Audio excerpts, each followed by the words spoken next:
Hi, this is Nick Millington, leader of the Safety Task Force. I'm out and about again with me trusty orange bag of PPE. I've come to Port Talbot in South Wales. I've come to check in with the Port Talbot Permanent Way section to have some safety conversations and to go out on a night shift with the team. Now, 2 years ago, sadly and tragically, Gareth and Spike were struck and killed working on an open railway at Margam, just to my right here. And a lot has happened in the last 2 years with track worker safety, and there's still more to do, but I'm taking the time this evening to check in with the section here, to see how they are, to listen and to reflect on 2 years worth of progress with track worker safety. Come and see how I get on.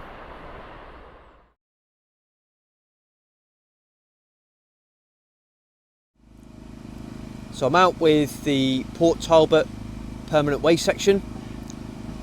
We're inside a T3 possession here, and they are digging wet beds. The railway's obviously closed and the work is really physically quite challenging. Before we took the possession here tonight, we had about 90 minutes in the mess room, and I was able to have a good discussion with Mark, the section manager, about the challenges they currently face, the pressure they've got with access in order to keep the work arising and keep on top of it. And it was a really good discussion with Mark, so thanks to Mark for that. In the mess room, I met with about 10 of the team, and obviously they've had a difficult 2 years after the sad events of Margam in 2019. And I guess reflecting on the discussion that we had, we didn't really dwell on the past.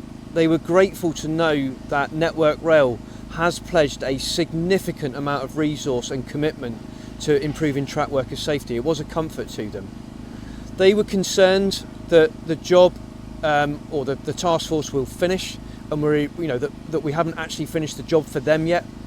Whilst Lookout Working has reached zero, they need other tangible things in order to sustainably maintain this section. And we had a lengthy discussion about the more things that we can do to help them: cess walkways, access points, remote disconnections, additional protection for line blockages, and many more things. Also, and it was great for them to be able to suggest further ideas, more ideas of things that we haven't considered before. So I will take the list of things that I've got from the team here.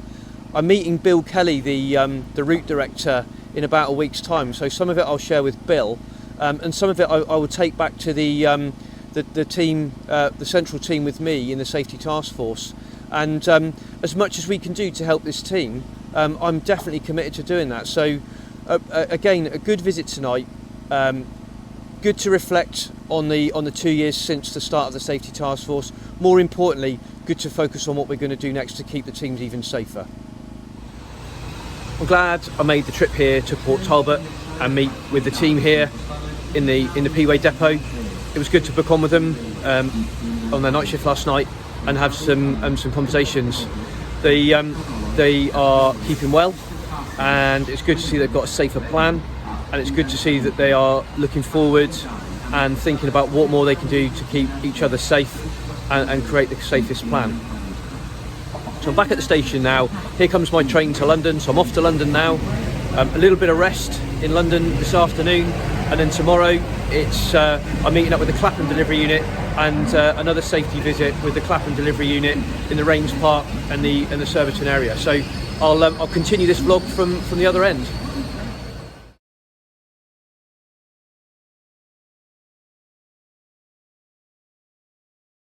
I've come out this morning in the middle of the morning peak, the rush hour at Clapham Junction. Really busy railway location. Also good to see a good volume of passengers using the trains today.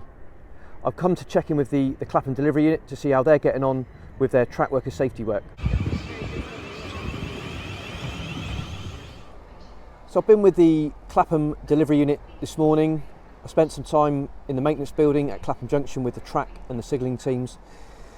It was a good and frank discussion, exchange, and they were able to clearly demonstrate how hard it's been over the last 6 months to reduce open line working. Excuse me a minute.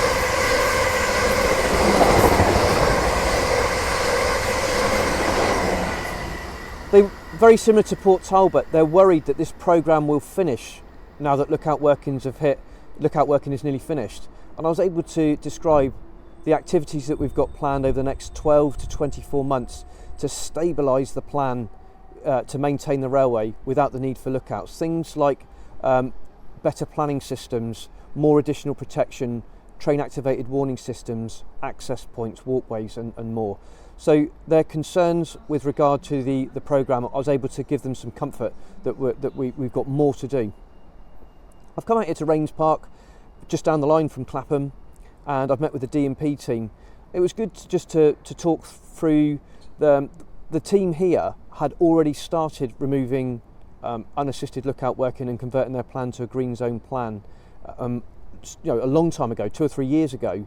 And what they're telling me as well is that they are still proactively seeking opportunities to get safe access to the railway, coherently with signallers and dialogue with ops. And they're still realising opportunities here now to work in a safer way. So a real credit to them. I was able to brief them about the Rail Hub rollout, and I was also able to talk to them about the new Network Rail Medicals and a number of other things. So we've had a really good and all-rounded safety conversation here at Rains Park. I'm coming to the end of my check-in today.